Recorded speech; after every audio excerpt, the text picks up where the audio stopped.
semuanya, aku Nisrina Hanun Syafitri. Beberapa menit ke depan, bersama teman-temanku yang lain, bakal bahas tentang emosi dan hubungannya dengan pekerjaan nih. Simak materi berikut ya.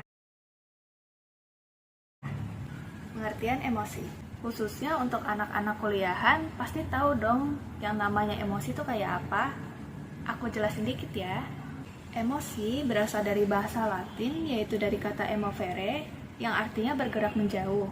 Arti kata ini menyiratkan bahwa kecenderungan bertindak merupakan hal yang mutlak dalam emosi. Daniel Goleman juga pernah mengatakan bahwa emosi merujuk pada suatu perasaan dan pikiran yang khas, serta keadaan biologis dan psikologis dan serangkaian kecenderungan untuk bertindak.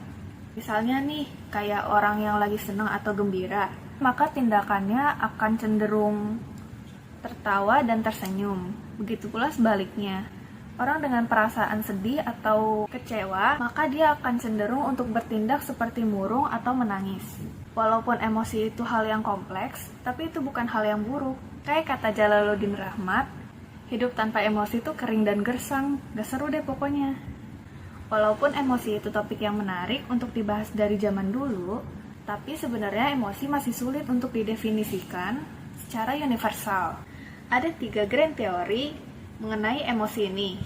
Yang pertama, teori James Lange, di mana dalam teori ini dipersepsikan kayak seseorang yang melihat hewan buas, abis itu baru dia lari, kemudian merasa takut. Kedua, ada teori Cannonball yang mempersepsikan seperti orang yang melihat hewan buas, merasa takut, dan juga berlari, tetapi secara bersamaan. Lalu yang ketiga, teori Scatter-Singer, di mana dipersepsikan orang yang melihat hewan buas berlari karena berpikir dalam bahaya, kemudian baru merasa takut. Faktor emosian dalam tempat kerja. Tahu nggak sih, dalam sebuah perusahaan, jika karyawan memiliki kecerdasan emosi yang baik, maka kinerja karyawan dalam perusahaan itu juga akan baik loh. Menurut Goleman, individu yang cerdas secara emosional adalah seseorang yang dapat mengolah emosinya, dapat memotivasi dirinya sendiri, dapat mengenali emosi orang lain, dapat menjalin hubungan dengan baik, dan terakhir sadar terhadap dirinya.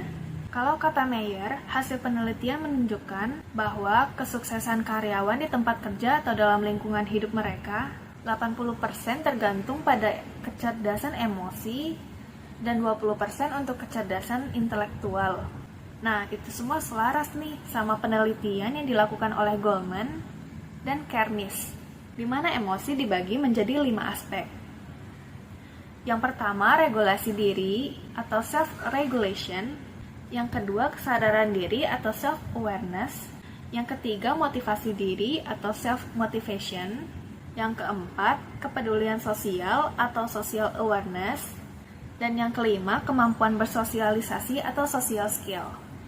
Ketika regulasi diri dan motivasi diri tinggi, maka individu dapat memperoleh solusi atas permasalahan yang didapatkannya di lingkungan kerja. Ketika kepedulian sosial individu tinggi, maka individu dapat mengetahui emosi orang lain dan memahami apa yang dipikirkan oleh individu lain. Ketika individu mampu bersosialisasi dengan lingkungan kerja, maka individu dapat beradaptasi dengan lingkungan kerja dan merasa nyaman di lingkungan kerja. Ketika individu mampu memahami dirinya sendiri, maka individu bakal sadar apabila emosi muncul pada dirinya. Faktor yang mempengaruhi perkembangan emosi. Untuk yang utama atau yang paling umum, ada 2 faktor nih. Faktor hereditas yang karakteristiknya dibawa dari lahir, faktor lingkungan yang dimana berasal dari lingkungan semenjak lahir. Halo semuanya, aku Nabila. Aku akan melanjutkan materi yang tadi dibahas sama Kak Nisrina ya. Aku di sini mau bahas tentang marah dan gimana cara mengatasi marah pada diri sendiri maupun orang lain. Sebenarnya apa sih marah itu? Marah menurut Kamus Besar Bahasa Indonesia adalah sangat tidak senang, atau bisa dibilang karena dihina, diperlakukan tidak sepantasnya, dan sebagainya.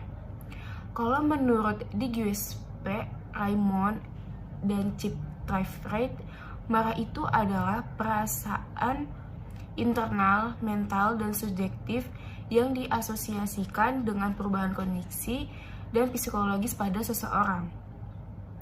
Perilaku marah juga bisa dibilang suatu kondisi emosional negatif yang bisa mempengaruhi perubahan kondisi dan psikologis seseorang. Makanya kalau ada orang marah-marah, suasana di ruang itu jadi gak enak banget kan ya? Nah, cara mengatasi amarah juga ada tekniknya loh, yaitu anger management. Anger management adalah suatu teknik atau tindakan untuk mengatur pikiran, perasaan, nafsu amarah dengan cara yang tepat dan positif, serta dapat diterima secara sosial sehingga dapat mencegah sesuatu yang buruk atau merugikan diri sendiri dan orang lain. Teknik paling sering dipakai buat anger management itu care. Apa sih care itu? Yang pertama, commitment to change, komitmen untuk mengubah diri. Dengan adanya komitmen yang kuat, individu akan semakin termotivasi untuk belajar, mengolah emosi amarah, dan menerapkan teknik-tekniknya dalam kehidupan nyata. Yang kedua, ada awareness of your early warning signs, kesadaran akan pertanda kemarahan. Yang ketiga, relaksasi merupakan alat bantu yang ampuh untuk mengurangi stres secara umum, mengurangi kemarahan ketika tanda-tanda peringatan awal kemarahan muncul, dan membantu mereka yang mengalami kesulitan tidur. Semuanya, nama saya Rijal Maulana Ma'ruf. Saya mau ngelanjutin materi yang disampaikan sama Nabila tadi. Gaya-gaya emosi. Kenapa gaya-gaya emosi ini perlu dibahas? Karena para ahli di zaman dulu juga berdebat tentang emosi itu aspek-aspeknya apa aja, ada apa aja isinya. Ada yang bilang penasaran termasuk ke dalam emosi, ada juga yang bilang bahwa emosi itu ada yang kemarahan, senang, cinta juga emosi. Tapi secara umum emosi itu dibagi menjadi dua golongan. Yang pertama emosi sensorik, yaitu emosi yang kita rasain dari kontak fisik, misalnya kesakitan, dipukul, kelaparan, haus, kedinginan yang muncul di fisik kita, itu yang bisa dirasakan oleh fisik kita, itu sensorik. Yang kedua adalah emosi psikis, yaitu emosi yang argumen dasarnya atau penyebab dasarnya adalah kejiwaan. Misalnya ada perasaan-perasaan intelektual kita, perasaan sosial, perasaan susila. Susila itu hubungannya dengan etika dan moral masyarakat. Perasaan akan keindahan, hubungannya sama estetika, gitu-gitu ya. Nah, strategi mengendalikan atau mengontrol emosi. Banyak orang-orang yang gak bisa mengontrol emosi, apalagi anak-anak zaman sekarang, Gen Z ini sangat gak stabil emosinya gitu. Nah, jadi untuk mengendalikan emosi saya berpakai acuan dari Simon dan Kendrick di tahun 2009. Dia bilang ada 4 aspek pengendalian emosi atau amarah kita gitu. Jadi cara kita mengelola emosi itu ada 4 aspek yang harus dikendalikan. Yang pertama yaitu kendali pikiran, yaitu gimana cara kita mengendalikan pikiran kita dalam merespon kejadian yang berkaitan dengan emosi kita gitu. Jadi cara kita meresponnya dari pikiran kita itu harus dikendalikan. Kedua adalah kendali rasa, yaitu pengelolaan perasaan kita, besar kecilnya emosi yang mau kita beri terhadap suatu kejadian emosional. Yang ketiga ada kendali motorik, yaitu gimana cara kita mengendalikan hal-hal yang tampak keluar. Misalnya kalau kita sakit hati, kita mengendalikan omongan kita nanti bakal kayak gimana. Kan banyak orang yang nggak bisa ngendaliin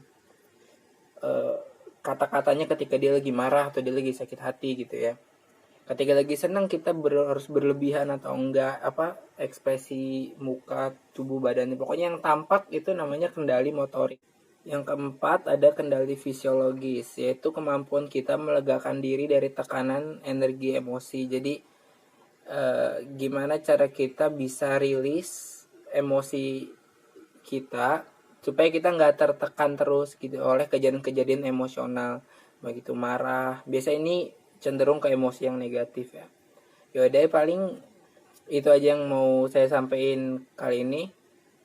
Makasih yang udah dengerin, makasih yang udah nyimak sampai terakhir. Kami bertiga mohon maaf jika belum proper atau apa secara penyampaian maupun editing juga kurang enak dilihat atau kameranya. Makasih untuk teman-teman semua.